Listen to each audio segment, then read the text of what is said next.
Welcome to the Department of Psychiatry and Behavioral Sciences Grand Rounds. The topic of today's Grand Rounds is detection of malingered psychosis. The EADS code for continuing education is 61 lakhs. Today's presentation is by Dr. Resnick, who is a professor of psychiatry at the Case Western School of Medicine in Cleveland, Ohio. Dr. Resnick served as a consultant in many high-profile cases, including those of Jeffrey Dahmer, Susan Smith, Timothy McVeigh, Andrea Yates, Scott Peterson, Casey Anthony, Theodore Kaczynski, the Unabomber, James Holmes, the Aurora, Colorado Batman movie shooter. Dr. Resnick is a past president of the American Academy of Psychiatry and the Law. He has published over 215 articles and book chapters. He is internationally recognized and has lectured in 49 states and 24 countries. Dr. Resnick did not have any relevant commercial financial arrangements related to the content of his presentation today. Residents, there is an after session with Dr. Resnick. So please join me in giving a warm welcome to Dr. Resnick. All right, 1 minute. Okay, we're going to talk about malingering today, and let me begin with some basic definitions. Malingering is the intentional production or gross exaggeration where there is an explicit incentive, and factitious disorders is the falsification of symptoms with no assumptions about whether there are external incentives or not. Now, there are 5 or 6 main reasons that someone will malinger a mental illness.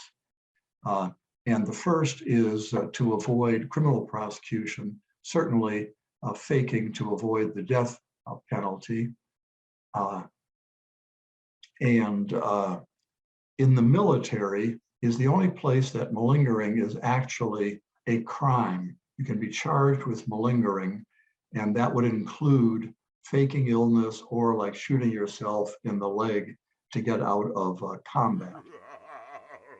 There are civil circumstances where people also may malinger, and that would be for Social Security benefits, workers' compensation. And then in a prison, people have a number of reasons that they may fake. That is, they may want to move to a different unit, get medication which they could abuse, or just because they're bored for amusement. And then there are homeless people who fake mental illness for 3 hots and a cot. That is, they may want to get into a VA hospital where they can have some food and a comfortable bed.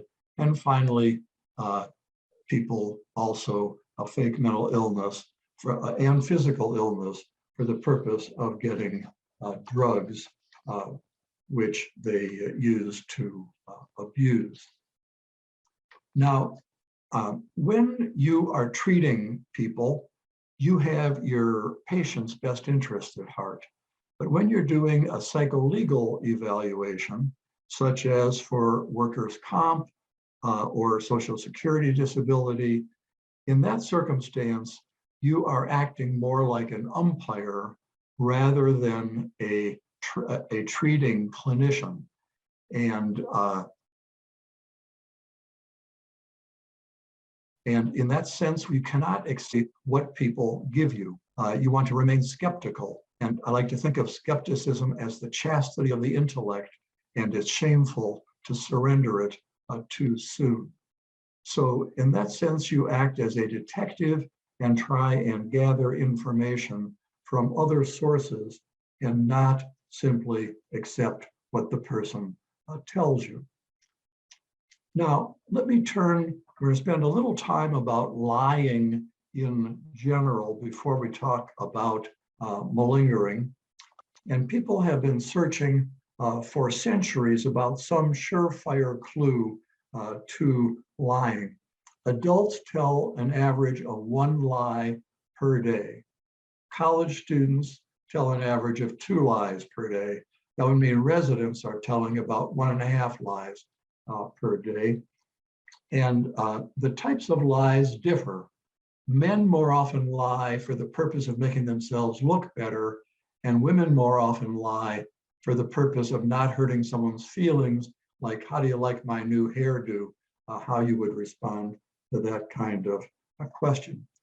Now, this is Miss Lillian, and some of you might be old enough to remember when Jimmy Carter was president, his mother was Lillian Carter, and she was quite a character, and television commentators loved to interview her because you couldn't tell what was going to come out of her mouth.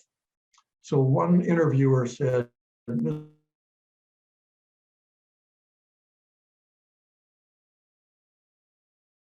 Miss Lillian, have you ever talked? The interviewer said, well, can you give me a definition of a white lie? And she said, I can't give you a definition, but I can give you an example. And the interviewer said, okay, give me an example. And she said, well, do you remember before the interview, I said it was nice to meet you? And that was the example. Now, facial expressions we tend to rely on, but they're actually the least reliable indicator of truth telling, because we learn very early in life. We learn very early that if you show glee when you're playing poker or Old Maid, people know what's in your hand and you lose the game. So as we get older, we learn to develop a poker face. And so we have good control over our facial expressions. Now, I'm going to go through 12 clues to lying, but for any of these clues to be valid, it must mean that the person has anxiety when they're lying, and that's the same basis of the polygraph. And it must be a change from the person's baseline.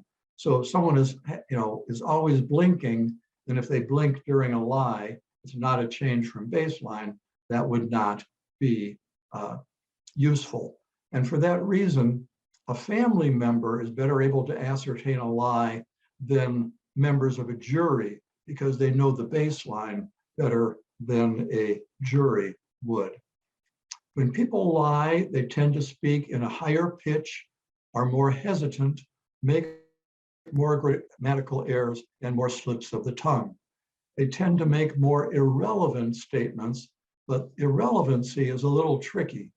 If someone is asking specific questions and someone adds irrelevant material, it may be to kind of push the interrogator away from important information. However, if someone is giving a narrative account of what happened and they add extraneous information, it tends to suggest truth. So let me give you an example of that. Let's say we have a witness to a murder, and a woman says, it was 5:30 in the afternoon. I know it was 5:30 because I just took my roast out of the oven. I looked through my kitchen window and I saw my neighbor strangling his wife to death. Now that is more likely to be true because of the extraneous information about taking the roast out of the oven.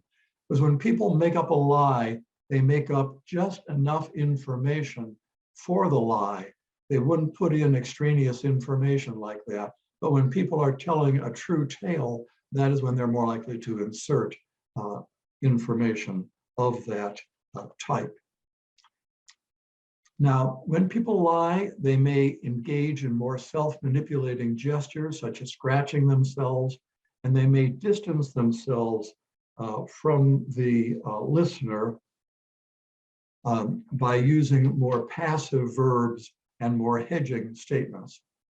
And when people lie, they may show more discrepancy between the verbal and nonverbal communication, blink their eyes more often, their pupils are more dilated, and lies seem more rehearsed than truthful communications because lies are more rehearsed. Now, there are a lot of myths about lying. A myth is something that never was true but always will be. And some of the myths about lie detection are that when people lie, they have less eye contact, smile less, shift more, and take longer to answer questions. Research shows that those are not accurate, but they're commonly believed by people. And research shows that juries even rely on this incorrect information in sizing up the honesty of witnesses. So Sahar, the next time that man in your life says, darling, I love you, I want you to think about me and the fact that this man may not be telling you the truth. Now, let me turn to malingering. And the first point I want to make is things may not be as they first appear.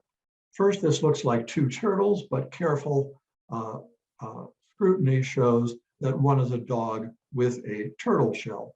Now, you may think you know what's going on here at this park bench, but a different camera angle presents a different picture. And again, in malingering, we want to look at different angles and not just at what the evaluee is telling us. Now, the more you know about the phenomenology of genuine psychiatric symptoms, the better you will be at detecting malingering, because every malingerer is an actor portraying an illness as best he or she understands it. And you can ask a series of questions which will allow you to go beyond the knowledge of the malingerer and that way trip them up. So for example, if someone tells you they have a hallucination, there are 40 questions you can ask, and a good malingerer may know how to answer 10, but not the others consistent with how genuine hallucinations work. So I'm going to spend a chunk of time today to talk about genuine and malingered hallucinations. But before I get to malingering, I want to make a point that delusions are pathognomonic of psychosis. That is, if someone has a delusion, they are psychotic by definition, but that's not true for hallucinations. 10 to 15% of the general population will have hallucinations at some point in their life. So I want to go over some distinctions between psychotic and non-psychotic auditory hallucinations. Some people will argue with themselves, kind of an internal dialogue. So they may say, I hear a voice, but it's not actually a hallucination. When there is bereavement, if a woman loses a husband after 40 years of marriage, over 30% will see or hear that husband in the next 3 months. That's just a way of coping with the loss. It's much less true of men, and it goes along with the adage, women grieve, men replace. But women are much more likely to actually hallucinate their dead husband. In PTSD, the repetition of a trauma can take the form of hearing voices, explosions, and so forth, which would be of a non-psychotic nature. And there are even cases of people who have fillings in their teeth, which will pick up radio transmissions, and they have to be distinct from hallucinations. So now let me go over the distinction between voices in non-patients, that is unrelated to psychosis, compared to voices of psychotic people. In non-patients, the onset is likely to be early. The average age is 12 for a non-psychotic hallucination, whereas in schizophrenia, the average age is 21 for the onset of schizophrenia. In non-psychotic hallucinations, there's a tendency to attribute the voice to spirits of dead people or guardian angels rather than real people. And there's very little negative contact. In schizophrenia, over 70 or 80% of the voice tends to be negative, some negative contact over the course of their hallucinations, but that is not true. And the non-psychotic hallucinations do not cause distress. People are less likely to be afraid of their non-psychotic voices. They find them less troublesome, and they feel they're more in control of them. Now, I want to mention a major study carried out in Australia with 191 subjects who were hallucinating. and they were asked 365 questions. Now, I've been teaching in this area actually since 1984, and there were some things I was teaching based on studies of just 30 patients, but this is the largest sample and the most thorough inquiry where people ask what were the voices like when they first came on, how did they change? So this is the most sophisticated study looking at what genuine hallucinations look like. And so I'll be referring to this as we go along. Now, in people with auditory hallucination, in people with schizophrenia, about 2/3 will have auditory hallucinations and close to 1/3 visual, but it's relatively infrequent to have visual hallucinations alone in the absence of auditory hallucination. It only occurs 7% of the time. In bipolar patients, about 1/4 will have auditory hallucinations and 15% of visual hallucinations. And the place that visual hallucinations are seen in the absence of auditory is in a delirium or a dementia situations. Now, hallucinations are usually associated with delusions.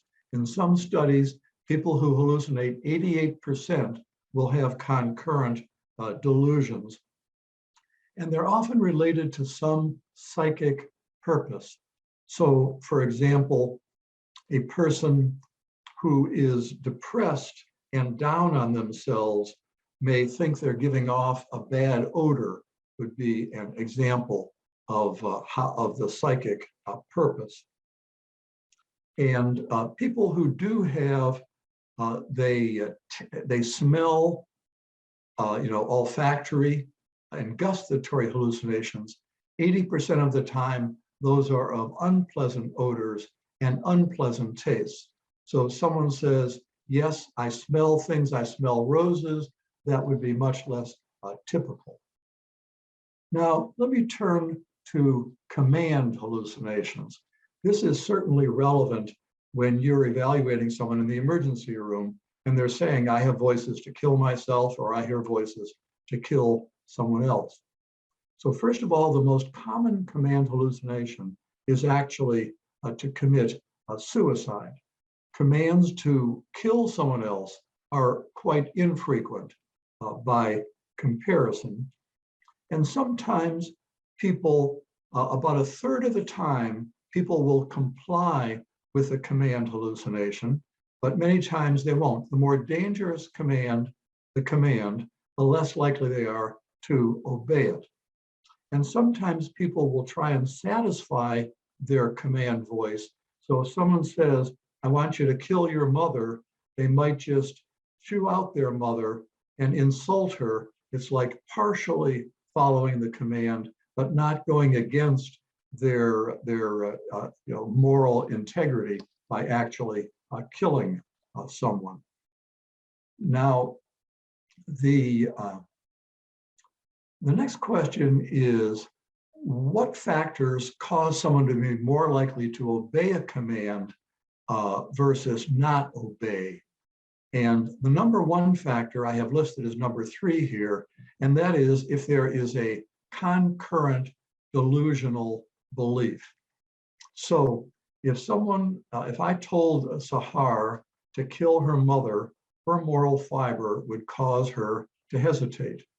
But if she had a concurrent delusion that her mother was an evil wizardess, she's much more likely to carry out the command because there's a double distortion of reality. So if someone has delusions which relate to the hallucination, they're more likely to obey a command hallucination. Also, if there'll be some benefit to the hallucinator, that's common sense. And if they believe in their personal superiority. One other factor is if the voice is familiar, an individual is more likely to carry out the command. About 60% of people can identify the voice that they hear. They'll say, that's my mother's voice, or I hear a voice, but I don't know who it is. And if the voice is familiar in some studies, they are more likely to carry out the command. Now, this is God, and I brought this for the heathens in the audience. Now, you might think that a command from God would be more likely to be carried out than a command from Satan. This is Satan. For those of you who don't know what Satan looks like, Satan looks a little hyperthyroid, but this is Satan if you meet him on the street. Now, you might think on a common sense basis, people would be more likely to carry out a command from God than from Satan. But there is no research showing the good or evil of the person is related to the likelihood of carrying out a command hallucination. Now, here we see a person, a study which was carried out in England, and they took 40 prisoners who had actual schizophrenia, that is, was proved with 4 prior admissions to coming into prison. And then they took 40 people they told to fake psychosis, pretend you're legally insane. And they were asked, they were given a large number of questions about their hallucinations. And on a Likert scale where they could go 1 to 5. And these 4 factors were true to a significance of 0.001. That is, the people faking were more likely to say the voices were frightening and abusive than those with actual voices. The people who were faking said, I don't have any control over the voices, where those with genuine voices said, yes, I can try and distract myself and talk about ways they could exercise control. The fakers said they were unbearably distressing. Those who had genuine hallucinations said, no, I've gotten used to them, they're not a big deal. And the people who were faking said, I can't tell when they're going to come on, whereas those who were faking said, I can't predict when they're going to come on. Now, the most common gender-based insult toward women is some reference to promiscuity. You're a whore, you're a slut. I lectured in England and I learned what we call a slut, they call a slag. And that's the most common. The most common gender-based insults toward men are some negative thing about homosexuality, gay, queer, even though some of these terms have now been adopted by the gay community, they are also used as an insult. So if someone says, I hear voices and they tell me I'm a whore, that is unlikely to be faked. First of all, it's unflattering. And secondly, it doesn't do them any good. In other words, they're not going to be excused from criminal responsibility. They're not going to get more money from Social Security because of that type of insult. Now, other researchers ask 100 consecutive patients with hallucinations, do the voices ever ask you questions? And lo and behold, 1/3 of patients reported, yes, voices sometimes ask me questions. Now, it turns out that voices, that people view their voices as omniscient, as all-knowing. So voices do not ask people information. So voices don't ask questions like, what time is it, or how is the weather? Instead, they ask chastising type questions. Why are you smoking? Why haven't you begun your homework? That is the type of question. So if you're evaluating someone who's faking hallucinations and you say, do they ever ask you a question? And they say yes, ask them to give you examples, and you can see if it's information seeking, that is likely to be faked. Now, patients often view their voices as benevolent or malevolent. Benevolent voices are kind, protective words that evoke positive emotions, the people engage and look forward to the voices and may even seek them out. In fact, a mistake sometimes that clinicians will make is they will say, I'm going to give you a new antipsychotic medication and it'll make your voices go away, assuming that the patients want the voices to go away. But if patients have only benevolent voices, which are pleasant and enhancing their life, that is a reason not to take antipsychotic medication because they value their voices. Malevolent voices tend to be evil commands which evoke negative emotions. The person may argue and resist anything they tell them to do and try and avoid these malevolent voices.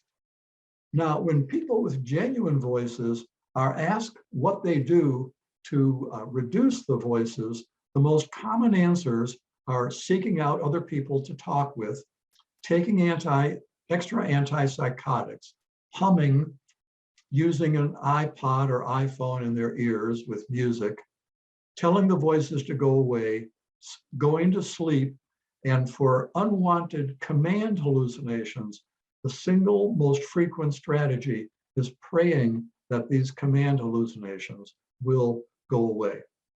When people with genuine voices are asked what makes the voices worse,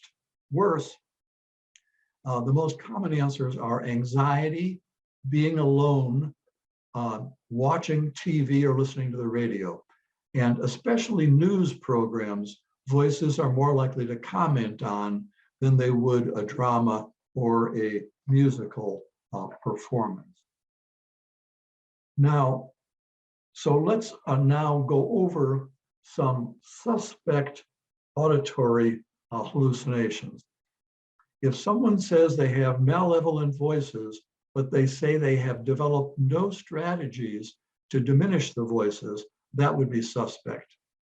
Someone who claims that all their commands that they hear must be obeyed, that would be suspect because only 1/3 of people obey commands. Hallucinated questions, which are information seeking and extreme severity or intensity, as we discussed. Now, in this large study done in Australia, they designated certain hallucinations as atypical, and that meant that they occurred less than 5% of the time in their large study of 191 people. So what that means is that if someone has 2 or 3 atypical hallucinations, that would be quite suspect. So one of these is if the voice that they hear is always yelling, in other words, it never speaks in a normal speaking voice, that would be an atypical hallucination. If someone hears only women's voices, now they can hear men's and women's, but if they hear only women's, that is atypical. And the same is true of hearing only children's voices. And people who say they've never heard the same voice twice is another atypical. Okay, next slide.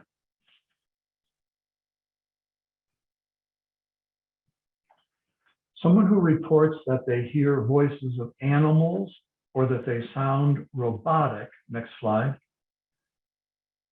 Next slide. Or if the voice refers to them as Mr. or Mrs. Voices are much more casual and comfortable. They don't say Mrs. Jones is now walking into the kitchen. And if someone is asked the question, do you notice that you have more voices when you feel bloated? That would be an example. If someone answers that question, yes, that would be atypical. Next slide.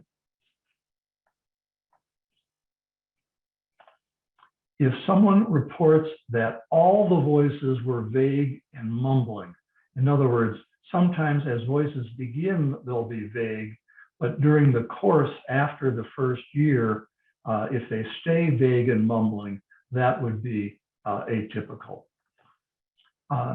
Again, lack of any control over the voices, and being alone, not increasing the voices, would be atypical. All right, next slide.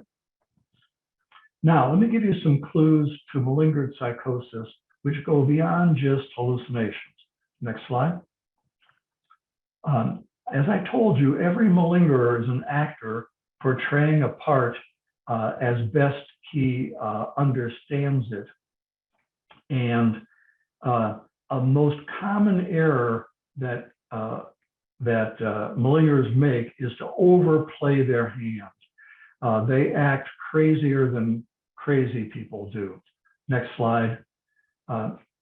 Many of us have seen people with grandiose delusions that they're Jesus Christ, but we know they don't come to the office in costume.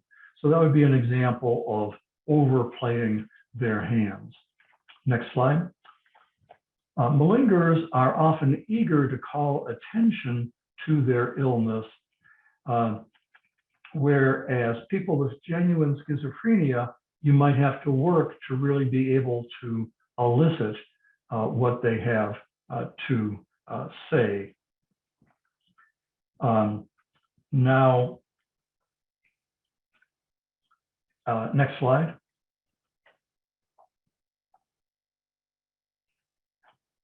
A malingerer may allege a sudden onset of delusions, when in reality, delusions, usually someone is suspicious about things for a matter of weeks before it crystallizes into a delusion. And when delusions are given up, next slide, they are usually given up in 3 stages. First, the person becomes less preoccupied. Then they begin to realize they might not be sure about it. And then finally, they can concede that the belief was false. Next slide. A malingerer's behavior may not conform to their delusions. That is, let's take someone who believes the mafia is trying to kill them, assuming this is not true, it's a delusion. Now, what would a person do? Well, they might pull down their shades. They might have an acquaintance start their car in the morning to see if it explodes or not. They might arm themselves. But if someone says the mafia is trying to kill me and they don't take any steps to protect themselves, that would be highly suspicious. One caveat here is that people may have what's called a burned out delusion. That is, the first few months they would be anxious and self-protective, but if nothing happens after so many months, people might not give up the idea, but stop acting in accordance with it. And people with genuine delusions, or faking rather, people who are faking are more likely to have contradictions within their story or within other information, such as in past charts. Sometimes a malingerer will attempt to intimidate, next slide, and to try, next slide, next slide, next slide. They will try and, like Hannibal Lecter here, you'll get the person to end the interview rapidly. But next slide, you should arrange adequate security so you don't feel intimidated. Now, malingerers are more likely to have,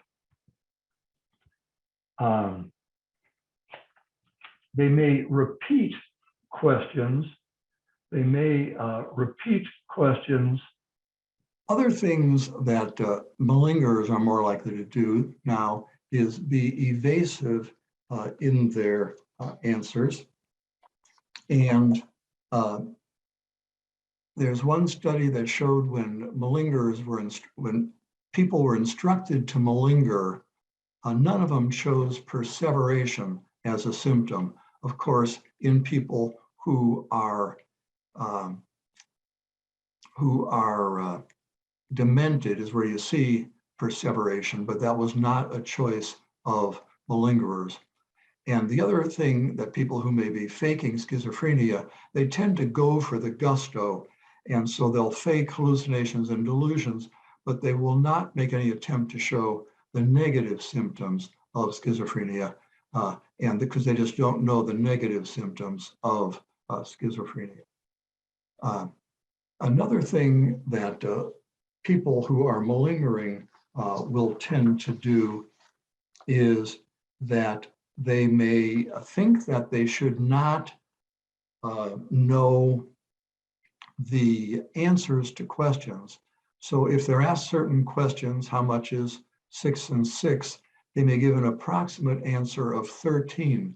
So they may do a good job of pretending psychotic symptoms and then screw it up because they pretend to have cognitive deficit. When that does not go, that kind of severe deficit does not go along with what you'd expect. Now, when people are given antipsychotics, a complete clearing of delusions takes an average of 76 days, and a complete clearing of hallucinations, 27 days.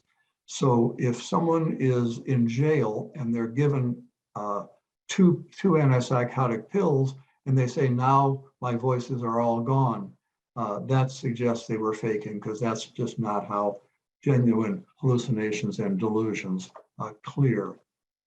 Now, falsehood is never so successful as when she baits her hook with truth. So if someone has genuine schizophrenia, they then can fake a symptom which will be exculpatory. Let me give you an example.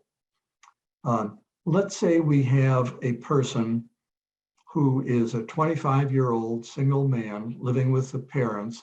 The mother is the representative payee on the Social Security check, and the schizophrenic patient is comorbidly substance abusing. Over 40% of persons with schizophrenia are substance abusers.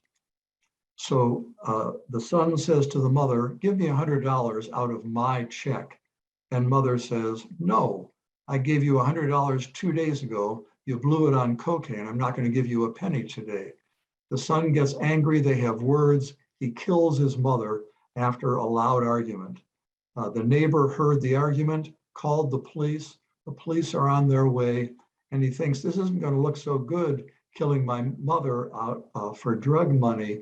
So I will, when they get here, I'll tell them I heard God's voice telling me to kill my mother. Now, this person has many advantages. They know what genuine hallucinations look like and how they work. And the psychiatrist is much less likely to be suspicious because there will be less likely to be suspicious because there are 3 or 4 prior hospital admissions. So it's very important that you don't think of the question as, is this genuine illness or is it faking? That is the wrong question. Instead, you should think of the question as, is this person faking symptoms, whether they're genuinely ill or not? A very important point. Now, some other clues to malingered, especially someone malingering and insanity, insanity defense. Of course, they're going to have a rational alternative motive, whether it's profit or jealousy or revenge. And if someone has a prior pattern, let's say they've done 4 bank robberies and now they've done a 5th and they allege that God told them to do it, that's not going to be credible. An absence of residual signs of psychosis, the presence of a partner. It turns out a study done at the Michigan Forensic Center showed that 96% of persons who succeed with insanity defense act alone. And that makes sense because a partner is not going to participate unless they're psychotic or impaired in some way themselves. And then finally, there can be a double denial of responsibility, where someone says, not only didn't I do it, but I was mentally ill and non-responsible, somehow giving two levels of non-responsibility. Let me give you a brief example to make that more clear. There was a man in Cleveland, actually, who was accused of stabbing to death 11-year-old Kevin Green with 60 ice pick wounds. And I evaluated him as director of the court clinic, and he raised an insanity defense. And the story he told me was that he was in a pre-release center in a correctional facility just before release, where he was allowed to go out during the day and look for work. He admits that he had a homosexual pedophilic desire. He admits he purchased a ice pick, which was found in his locker. And he admits he went to a school, a middle school, and waited for the kids to come out and convinced Kevin Green with a candy bar to come into the woods with him. He admitted starting to fondle Kevin Green's private parts. Then he said Kevin Green began to cry. He said he lost his sexual drive and decided to abandon the plan.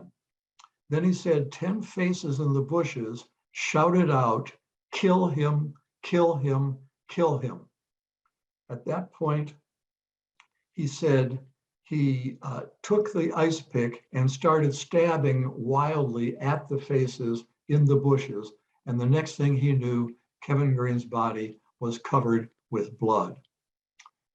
Now, I concluded that he was faking an insanity defense, and let me go over some of the clues. First of all, he said he was stabbing like all over, but the autopsy showed a cluster of stab wounds in the neck, suggesting a deliberate stabbing of Kevin Green in particular. Secondly, he described a visual hallucination of a shadow following him, and which was atypical. We have the prior pattern here of homosexual activity against children, where he was found, where he was had 2 prior incarcerations. We have the rational alternative motive of sexual desire. And then we have the double avoidance of responsibility. He said, first of all, a voice told me to do it. Like, if you believe that much, I shouldn't be fully responsible. And secondly, I didn't do it. I struck out at the voices in the bushes. So that's an example of a double avoidance of responsibility that I've seen in a number of cases where people are malingering. All right, now next I'm going to show you some video clips, and this is a picture of hell, and I'm showing this to you because of Dante's observation that the hottest places in hell are reserved for fence sitters. So when I show you these video clips, I want all of you to commit yourself one way or the other and not sit on the fence. But before I show you the first video clip, I want to give you an opportunity to ask questions about the material I've covered. So Austin, if you have any questions that are either in the chat, or if people want to raise their hand or unmute themselves, are there any questions about the material that I've covered? Yeah, I've received a couple in the chat. One was back when we were talking about recognizing lying. What is the empirical evidence about the sensitivity or specificity of those statements that you made about how to recognize lying, and where would that information be found? It's a good question. A lot of that work was done by Ekman and his colleagues, and overall, it is not highly specific, so that I can find the reference for you, but it's, in other words, people are more likely to blink and so forth. But my point is, you need to be very careful, especially when you don't know the baseline, of trying to reach any conclusion about lying. So those are just some general tips, but it is not like if someone shows one or two of those, you can confidently say this person is lying. Next question. Yeah. Do deaf people with schizophrenia experience auditory hallucinations, and same with blind people with visual hallucinations? It depends on when they became deaf or blind. If someone is blind from birth, they don't. If someone became blind at 6, yes, they can still have visual hallucinations, and the same with auditory. Okay. Well, the last question that I have in the chat is, how confident can one be that the individual is faking psychosis when they describe hallucinations or delusions, when you have seen the same symptoms almost verbatim from a recent classic movie? Well, let me just comment that you need to be very careful about making a formal diagnosis of malingering. I have personally been involved in 3 cases. 2 psychologists and 1 psychiatrist were sued for defamation of character for making a diagnosis of malingering without an adequate basis. So I would suggest that you would not make a diagnosis without some strong confirmation, such as psychological testing, which would show clear evidence of faking, or someone who claims they're mute, you see them talking when they're an inpatient and so forth. But otherwise, like in the emergency room, you might say, I suspect this person may be fainting for reasons A, B, and C, but I would not make it a formal diagnosis of malingering without strong evidence. The question about the movie, that is suggestive, but again, I would not label it malingering without a clear confirmation. Okay. And then, are there cultural differences in psychotic experiences that may cause some of the findings that have been reviewed to be inaccurate? Yes, there are cultural differences. In the United States, our auditory hallucinations tend to be more accusatory, and we less often hallucinate about religious figures and God than some countries like Ghana or Cuba, where religion is more within the fabric of life. In some, like all Catholic countries, there are more often religious hallucinations.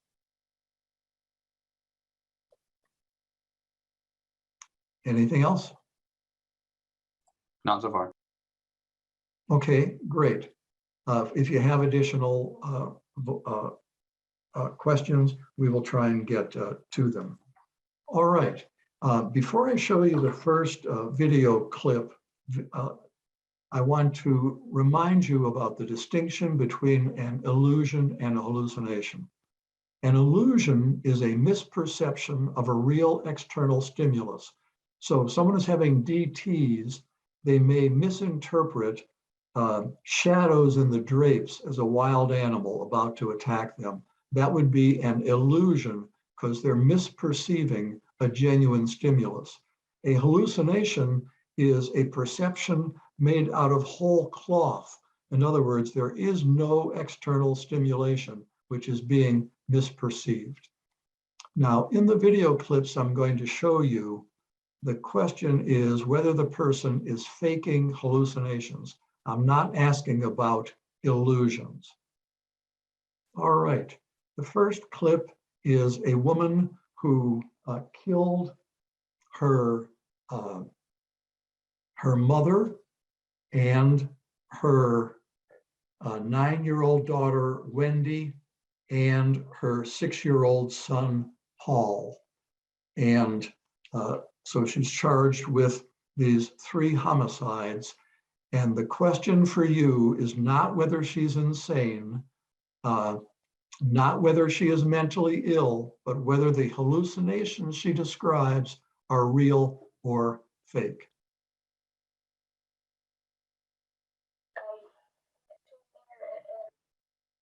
My face started changing. A demon light person. Started first around my mouth, my lips would start turning purplish red color, and then my complexion was turning a yellow green color. My eyes started glowing, a deep gold musty color in a gaze. And I was just staring at the mirror and watching my eyes turn yellow and start to glow. And my teeth started turning a green black color. And I started thinking, oh my God, it's pale. What are you? And I don't know what that possessed me to go and get in life. At that point, I don't think I had any thoughts. It was like an overwhelming force started moving me. And then I started killing my mother and my brother. And I just remember looking at her face, and she said, Mommy, it hurts to hear it a little bit longer. And I remember staring at her face, and she was looking up at me, and her eyes closed. And then I don't remember what I did after that. But the thing was, I heard an echoing voice from hell. It was hell. It was like a stronger voice, like it would be a man's voice. And it was echoing outside my head. All right, so let's stop there. And I want all of you to think through and actually, as you watch these clips, even jot down evidence favoring genuineness and evidence favoring that these are faked hallucinations. And then I want all of you to commit yourself, sign off that you think that the weight of the evidence is faked hallucinations or not. So all of you go ahead and commit yourself and write down on a piece of paper, real or faked. You have to commit yourself. Now, once you do that, then I want you to jot down the strongest evidence in favor of your decision. In other words, the evidence that most convinced you that it was either genuine or faked. So I'm going to give you a minute to do that, and then we'll open the discussion. And Austin, we can unmute and let people offer their opinion on why they reached the conclusion they did. So if some of you have got your opinion and the evidence for it, Austin, should they raise their hand? How do you want to do that? Yeah, that would work. Okay, so raise your hand, and then Austin will unmute you, and we can discuss this back and forth. I should remind you that you're all geared up to see malingering, and I have 8 of these clips, and half are real, half are malingered. So there's a 50% chance of being right. So don't assume that everything is malingering. Dr. Resnick, while folks are working on that, I wonder if you could turn your audio up somehow. The audio on the video is really faint. All right, I'll work on that.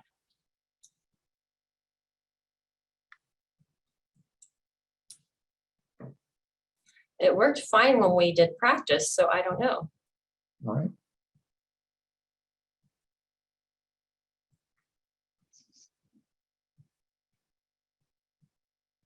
Okay, it's up to 100% now. I don't know if, let me make sure when I shared, I'm going to go out and come back, make sure I had the sound on.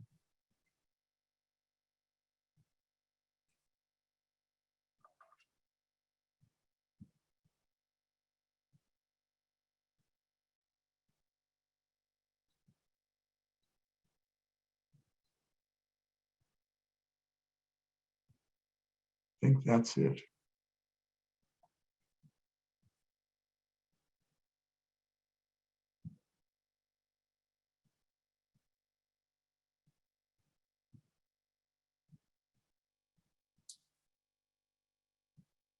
Would it be worth replaying the audio now? I could if people couldn't hear it. Do you have a sense of people not getting it at all?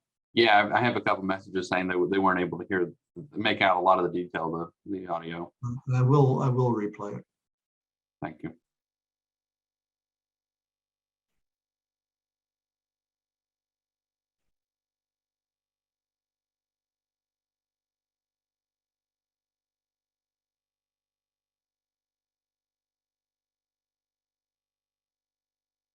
I went to a mirror and my face started changing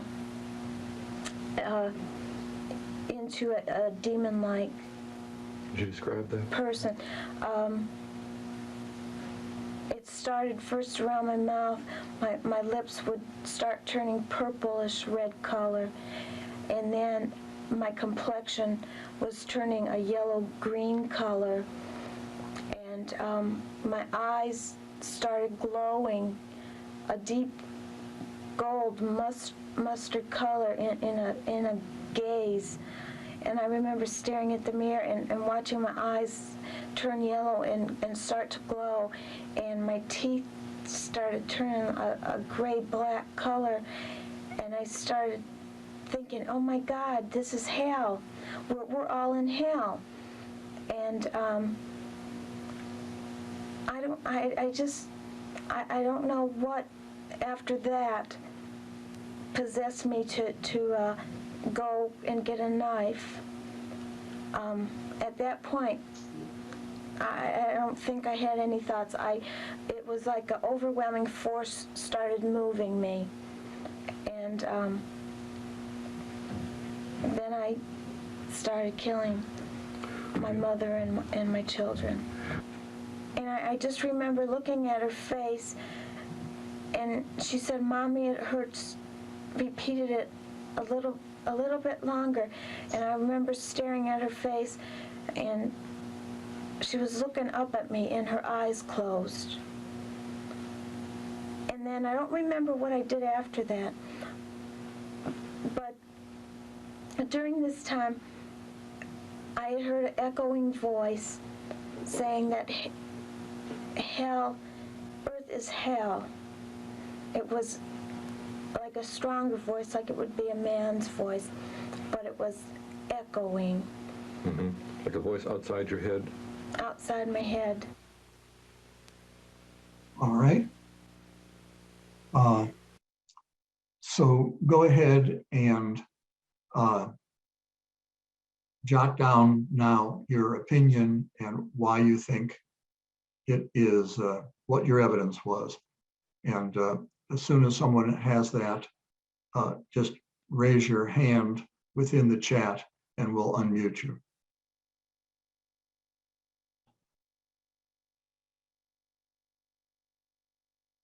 If you're very shy and you want to type it into the chat or Q&A, they can do that. Austin, should it be chat or Q&A? Yeah, I think either way would work. I'm receiving a couple messages that I think overall I'm seeing that people are believing this is malingering. That is my own personal opinion as well. But, all right, I'm looking for evidence. Why was it malingering? so Harry, you want to unmute? You are the only one who sent some evidence.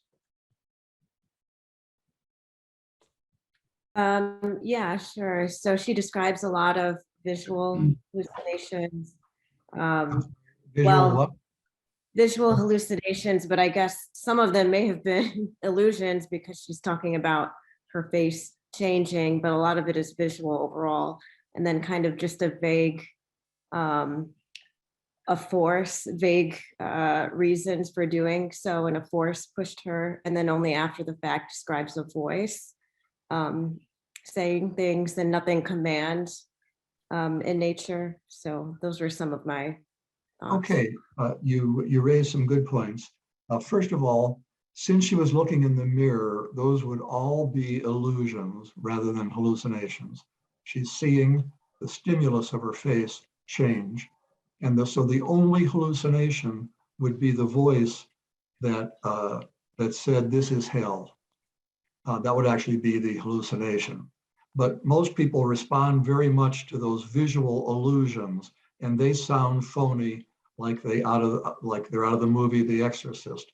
So I understand that. Now, the other point you made was it was kind of that there was no explicit voice telling her to do it. But on the other hand, that is the easiest thing to fake, is to say a voice told me to do it. So the fact she doesn't say that, I would argue, goes against malingering. And what instead she's describing Earth being hell, and therefore to get her children and her mother to heaven by taking their lives would be more of an indirect response to a psychotic misperception. All right, let's have someone else who has another opinion or additional evidence. Anyone else offer some fresh evidence? This is Dr. Kalia. So Dr. Resnick, I think this is not malingering because I thought she was quite descriptive in what she was saying and really did not need any cues to kind of keep moving along. All right.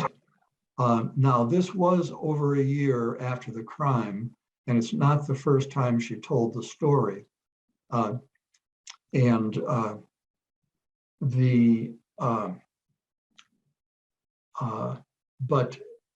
the way she told the story,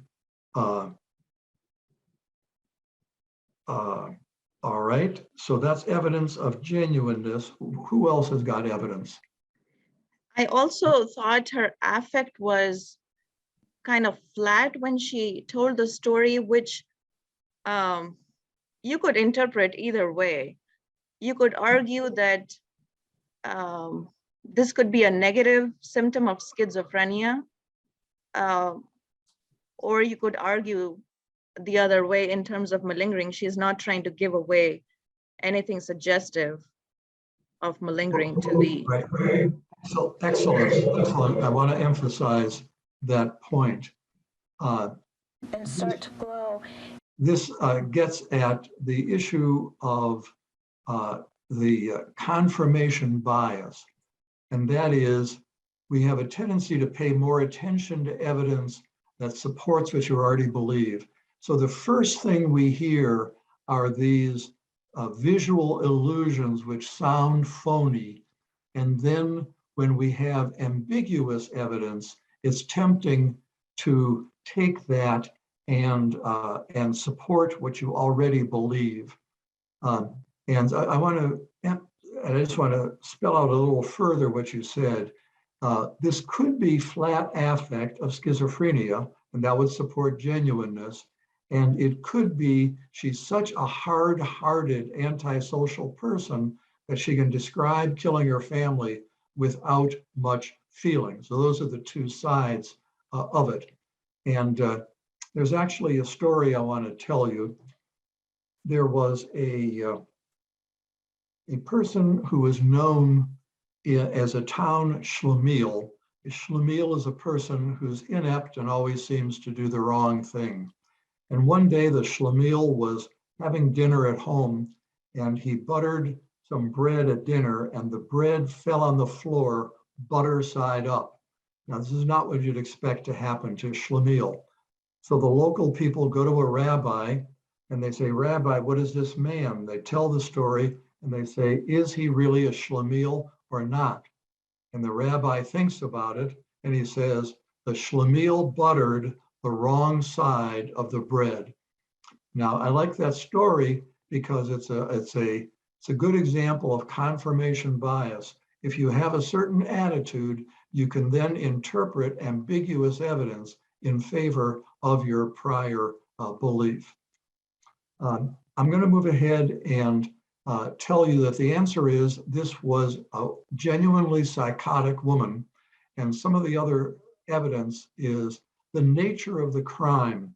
There are reasons that we can think of to kill children and a parent, but it's hard to think of a non-psychotic reason to kill children and a mother. So the nature of the crime would favor genuine psychosis. Secondly, the daughter looks up at her and says, Mommy, it hurts.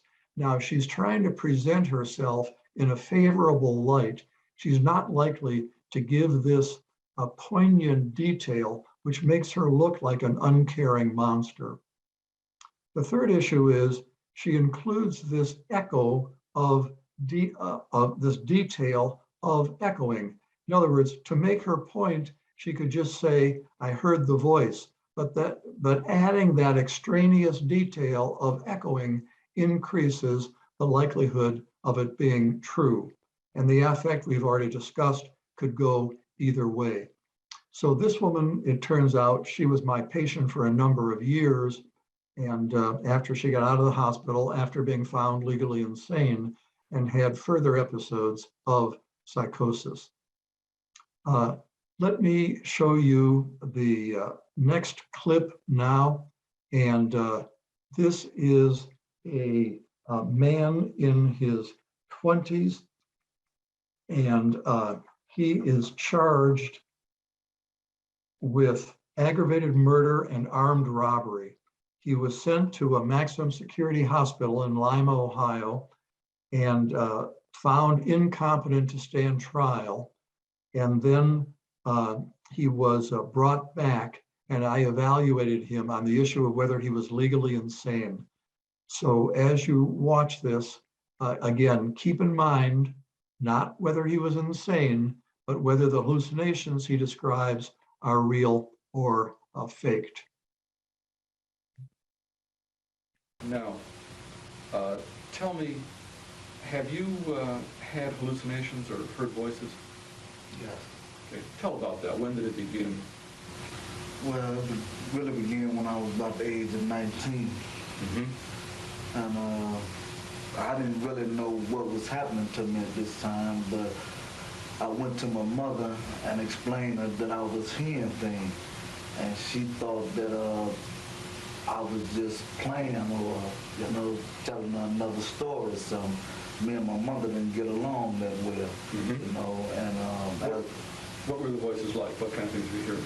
oh, they would tell me to rob and rape and kill, things like this. Is that right? Yeah. And, well, let's bring out another fact now. You've been a heroin addict, is that right? Yeah, 15 years. Since you were 15 years old? Yeah. Okay. And these voices would tell you to rob and to rape.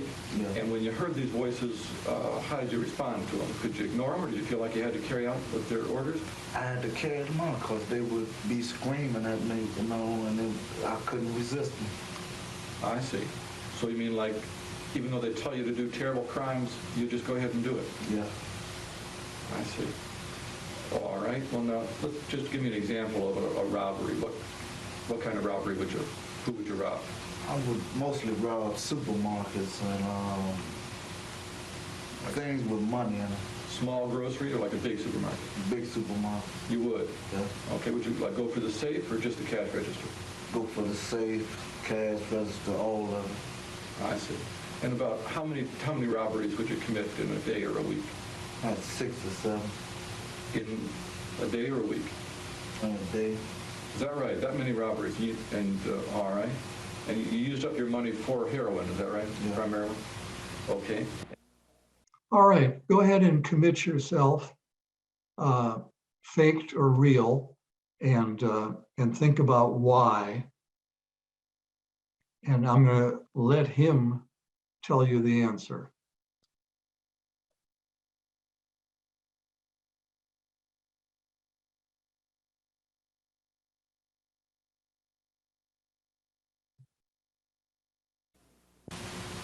Now, at this point,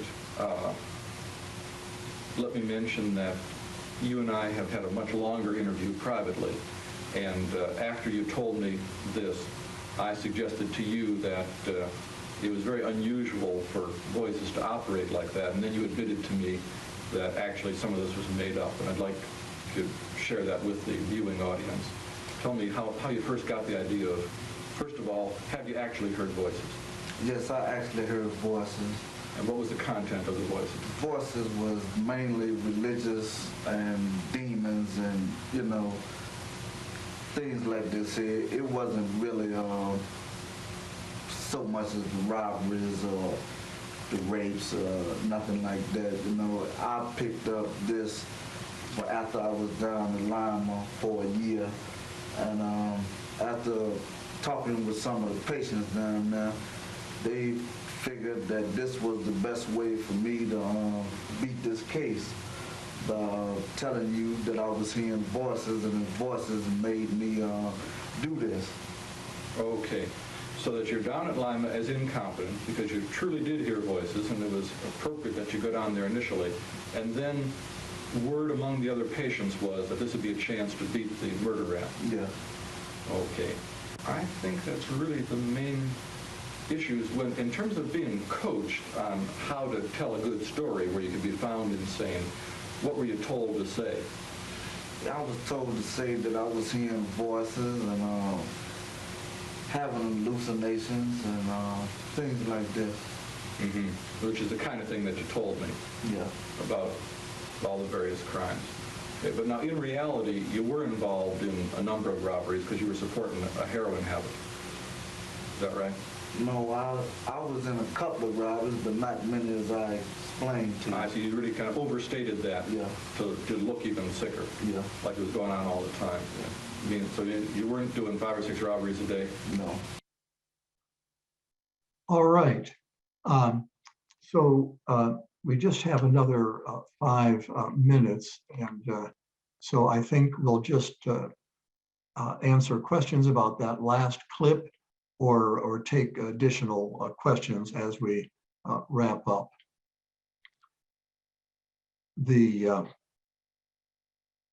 Anyone have any comments about that?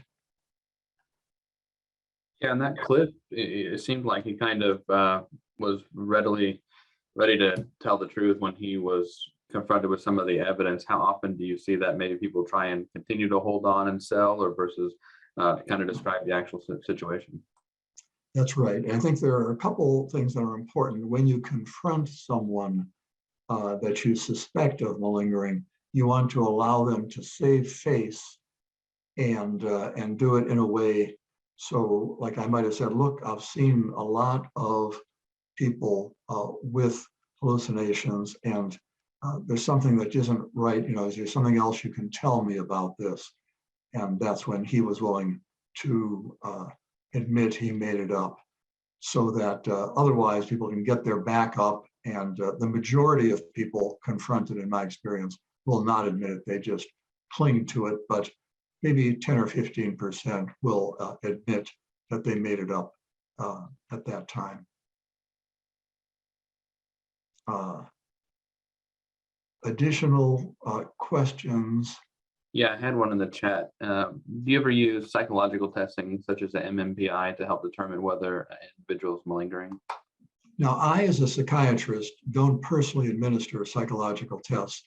There are some psychiatrists who master some tests, but I will ask psychologist colleagues if I suspect malingering to do testing. And some psychological tests, are very effective, especially in showing someone who is pretending to be cognitively impaired. There are some very good tests which can show that. And as far as faking psychosis, the Rogers has a, I'm blocking on the name of his test that he developed, but it takes about an hour to administer, but is quite effective in identifying malingerers.